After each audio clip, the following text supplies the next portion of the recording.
ओम नमो भगवते वासुदेवाय नमः। हरिवंश पर्व 22वां अध्याय। इस अध्याय में हम जानेंगे पितृकल्प, शुचिवाक पक्षी का स्वतंत्र आदि 3 पक्षियों को शाप देना, सुमना पक्षी का अनुग्रह पूर्वक उन्हें शाप से मुक्त करना। मार्कंडेय जी बोले, उस समय उस स्वतंत्र पक्षी के साथ में रहने वाले 2 चक्रवाकों ने उससे कहा, हम आपका प्रिय एवं हित चाहने वाले आपके मंत्री बनेंगे। तब स्वतंत्र ने कहा, बहुत अच्छा। यूं कहकर वह पुनः अपने योग धर्म का विचार करने लगा।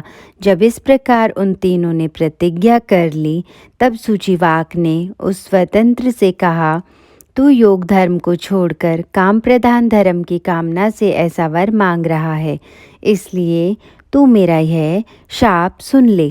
तात, तू काम्पिल्य नगर का राजा बनकर उत्पन्न होगा, इसमें संदेह नहीं। तेरे ये दोनों मित्र भी तेरे मंत्री बनकर उत्पन्न होंगे। इस प्रकार शेष 4 पक्षियों ने राज्य की इच्छा करके योग धर्म से भ्रष्ट होने वाले उन 3 पक्षियों को शाप देकर उनसे बोलना भी छोड़ दिया।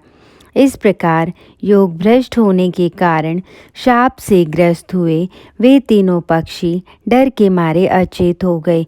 उन तीनों साथियों ने चारों पक्षियों से शाप का अनुग्रह करने की प्रार्थना की। तब उन्होंने उनके ऊपर कृपा की और सबकी सम्मति से सुमना ने अनुग्रह पूर्वक यह बात कही, इसमें संदेह नहीं कि तुम्हारे इस शाप का शीघ्र ही अंत होगा। यहाँ योग से भ्रष्ट होकर तुम मनुष्य योनि में उत्पन्न होगे और अंत में फिर तुम्हें योग ज्ञान प्राप्त होगा। यह स्वतंत्र नामक हंस सब जीवों की बोली समझने वाला होगा। पूर्व जन्म में इसी के कथन अनुसार कार्य करने से हमें पितरों की कृपा प्राप्त हुई।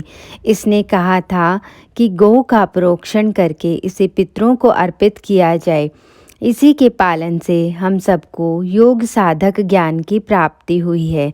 उस मनुष्य जन्म में जब कोई पुरुष तुम्हें यह आगे बताया जाने वाला वाक्य संदर्भ रूप श्लोक सुनाएगा, तब तुम्हें यह मोक्ष देने वाला ज्ञान में योग धर्म फिर प्राप्त हो जाएगा।